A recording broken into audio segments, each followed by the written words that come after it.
Welcome and welcome back to my channel E2B engineer to banker. So आज की video में हम बात करने वाले हैं रीजनिंग की स्ट्रेटजी के बारे में कि मेंस में आपको रीजनिंग सेक्शन कैसे अटेम्प्ट करना है। कैसे मैंने 29 क्वेश्चंस रीजनिंग में अटेम्प्ट करके 27.75 मेंस में अचीव किए। तो ये वीडियो आपकी दो पार्ट्स में होने वाली है। पार्ट 1 में हम बात करेंगे कि मेंस में रीजनिंग सेक्शन को कैसे अटेम्प्ट करना है टू गेन मैक्सिमम मार्क्स, और पार्ट 2 में हम बात करेंगे कि आपको अपने प्री और मेंस एग्जाम के लिए कौन से सोर्सेज, कौन से बुक्स, कौन सी वेबसाइट्स और कौन से चैनल्स को फॉलो करना चाहिए, कौन सी टेस्ट सीरीज आप ट्राई कर सकते हैं ताकि आप अपनी मेंस प्रिपरेशन को, प्री प्रिपरेशन को और ज्यादा बूस्ट कर सके। आइए शुरू करते हैं इस वीडियो को। और वीडियो शुरू करने से पहले मैं आप सबको थैंक यू बोलना चाहूंगी कि आज के दिन हम 100 मेंबर्स फैमिली बन गए हैं। So thank you so much for your support and care. So चलिए शुरू करते हैं। तो वीडियो में पहला पार्ट है ये, और इस पार्ट में हम बात करने वाले हैं हमारी रीजनिंग को अटेम्प्ट करने की स्ट्रेटजी के बारे में कि मेंस एग्जाम में रीजनिंग कैसे अटेम्प्ट करनी है। तो रीजनिंग में आपकी बेसिकली पैटर्न की हम पहले बात कर लेते हैं कि मेंस में पैटर्न कैसा रहता है रीजनिंग का। तो रीजनिंग के आपके टोटल 45 क्वेश्चंस आते हैं, जिसमें से 15 क्वेश्चंस आपके होते हैं सेक्शन 1 के, जिसमें आपके 2 मार्क्स क्वेश्चन होते हैं, और आपके 30 क्वेश्चन होते हैं सेक्शन बी में, जिसमें आपके 1 मार्क्स क्वेश्चन होते हैं। तो 2 मार्क्स क्वेश्चन है हमारे पास 15 और 1 मार्क्स क्वेश्चन हमारे पास 30। टोटल हो गए हमारे 60 मार्क्स। तो हमारे पास 60 मार्क्स का टोटल आपका रीजनिंग का पेपर रहता है, जिसमें कंप्यूटर एप्टीट्यूड भी आता है। तो बात कर लेते हैं कि अटेम्प्ट कैसे करना है। तो मेरी स्ट्रेटजी क्या है अटेम्प्ट करने की, मैं पेपर को 3 पार्ट में डिवाइड करती हूँ।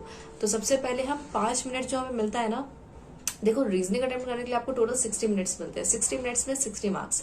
तो उसमें सबसे पहले मैं क्या करती हूँ, 5 मिनट में मैं सबसे पहले सारे क्वेश्चन देख लेती हूँ कि कैसे क्वेश्चंस आए हुए हैं, पेपर कैसा आया हुआ है, ये देख लेती हूँ। और पेपर देखने के साथ साथ ही मेरी जो शुरुआत से अप्रोच रहती है वो ये रहती है कि मैं सबसे पहले इजी से इजी क्वेश्चंस ढूंढ सकूं।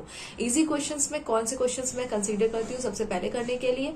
तो पहले मैं सेक्शन बी की तरफ स्विच करती हूँ। सेक्शन 1 मैं एक बार रीड कर लेती हूँ कि हाँ ये क्वेश्चन आया, ताकि मेरे माइंड में रहे कि मुझे इनमें से कौन सा क्वेश्चंस करना है। तो वो क्वेश्चंस ना जो आपके 2 मार्क्स वाले हैं उनको सबसे लास्ट के लिए आप बचा के रख लीजिए। तो सबसे पहले हम ये जो टाइम स्लॉट कन्वर्ट करने वाला है, 5 मिनट निकल गया, ठीक है। अब हमारे पास बचे हैं 55 मिनट्स। 55 मिनट्स में हम निकालने वाले हैं 10 to 15 minutes for 1 marks questions, जो कि आपके बहुत ही इजी होते हैं, जो कि आपके 1-1 क्वेश्चंस होते हैं। तो उन क्वेश्चंस में हम कंसीडर करेंगे सबसे पहले इजी क्वेश्चन, जो कि है हमारे, एक तो आपका इनइक्वालिटी क्वेश्चन हो गया। इनइक्वालिटी में आपका कुछ ट्रिक्स हैं, एक मतलब सॉल्व करने का एक बहुत ही बेहतरीन मेथड है जो कि अंकुश लांबा सर ने करवाया हुआ है, जिसे हम कहते हैं मैजिक बॉक्स मेथड। तो वो आप अप्लाई कर सकते हो, क्योंकि जो लेंथी क्वेश्चंस होते हैं उनको आप पूरा सॉल्व करेंगे तो बहुत टाइम टेकिंग हो जाएगा। तो वो आप अप्लाई कर सकते हो, और काफी प्रैक्टिस करके आप उस एरिया को अपना स्ट्रांग बना सकते हो। तो ये वाले क्वेश्चंस आप कर सकते हो। दूसरे आप कर सकते हो डायरेक्शन वाले क्वेश्चंस। डायरेक्शन वाले क्वेश्चंस जो होते हैं ना, उनमें आपके सटीक आंसर आते हैं। देखो सबसे पहले हमारी अप्रोच होनी चाहिए यही कि हमें वो क्वेश्चंस अटेम्प्ट करने चाहिए जिनमें आपके आंसर जल्दी आ सके और सटीक आ सके। तो ये 2 टाइप के क्वेश्चंस हो गए। तीसरा होगा आपका सिलॉजिज्म। देखो सिलॉजिज्म आपका थोड़ा टफ होता है मेंस का।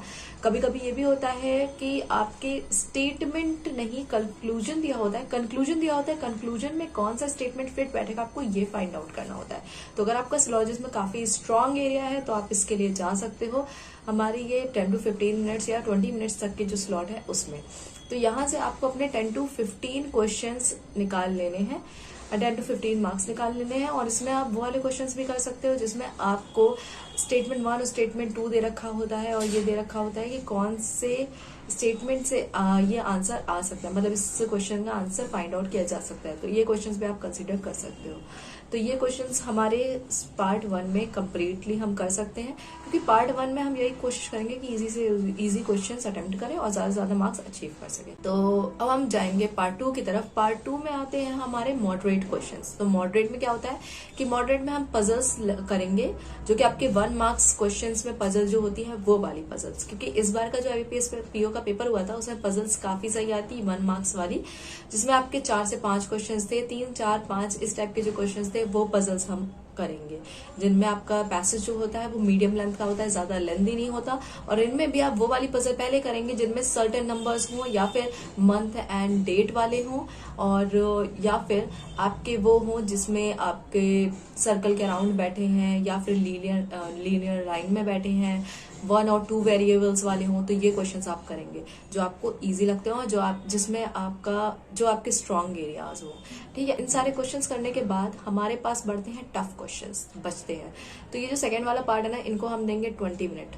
तो आपके यहाँ 20 मिनट स्टार्टिंग में चले गए, 20 से 25 मिनट। अब ये 20 मिनट आपके हो गए। अब आपके पास बचे हैं 15 to 20 मिनट्स। इन 15 और 20 मिनट्स के बीच में आप चाहे तो अपना टाइम अपने अकॉर्डिंग मैनेज कर सकते हैं। आप चाहे तो इन सेक्शंस को और भी कम टाइम में कर सकते हैं। मैं आपको मैक्सिमम टाइम बता रही हूँ, इससे ज्यादा टाइम आपको नहीं देना है।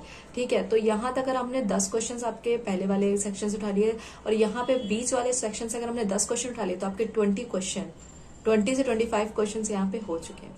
अब हम बात करेंगे हमारे बचे हुए 20 to 15 मिनट्स। तो इसमें हम जाएंगे सेक्शन 2 की तरफ। तो सेक्शन 2 में आपको पता है कि आपको कौन सा क्वेश्चन सबसे पहले अटेम्प्ट करना है। तो मैंने क्या किया था कि जो हमारा कोडिंग डिकोडिंग का क्वेश्चन आया था वो इजी था सेक्शन 2 में, मैंने वो अटेम्प्ट किया था, उसी के 3 क्वेश्चन अटेम्प्ट किए थे। तो यहाँ से आप वो पजल पहले उठाएंगे जो कि आप पहले कर सकें या फिर जल्दी कर सकें, जहां पे आपको ज्यादा टाइम ना लगे। तो वो पजल आप पहले कर लेंगे। ये मत सोचिए कि 10 से 15 मिनट है तो मैं कोई भी टफ पजल उठा लेता हूँ, 5 क्वेश्चन वाली पजल उठा लेता हूँ, 10 मार्क्स अपने आराम से कवर कर ले जाऊंगा। नहीं, ये नहीं करना है। आपको पहले 3 से 4 वाली क्वेश्चन वाली जो भी पजल है, जो इजी लग रही है, जो लगता है कि हाँ हो जाएगी जल्दी, तो वो पजल करनी है। तो इस पजल में आपके 6 मार्क्स हो गए। तो यहाँ आपने टोटल 26 टू, अगर हम बात करें अपने 25 क्वेश्चन पहले अटेम्प्ट कर रखे हैं, 6 मार्क्स का यहाँ अटेम्प्ट कर लिया। 31 से आप 25 तक के मार्क्स यहाँ पे कवर कर सकते हैं। अब बचे हुए आपके 10 से 5 मिनट, आप 1-2 क्वेश्चन और देख सकते हैं। तो ये मेरी टोटल रीजनिंग अटेम्प्ट करने की स्ट्रेटजी थी। इस स्ट्रेटजी को आप फॉलो कीजिए, और अगर आपको ये अपने रूटीन में लानी है ना, ये आपको अपने माइंड में सेट करनी है ना, तो आपको मॉक देना होगा। और मॉक आप अगर मेंस का देना शुरू करेंगे अल्टरनेट डेज में भी इस स्ट्रेटजी को फॉलो करते हुए, तो आपको इम्प्रूवमेंट जरूर दिखाई देगा। सो पार्ट 1 यहीं पे समाप्त होता है, and stay tuned to my channel for part 2। और बाय बाय, टेक केयर।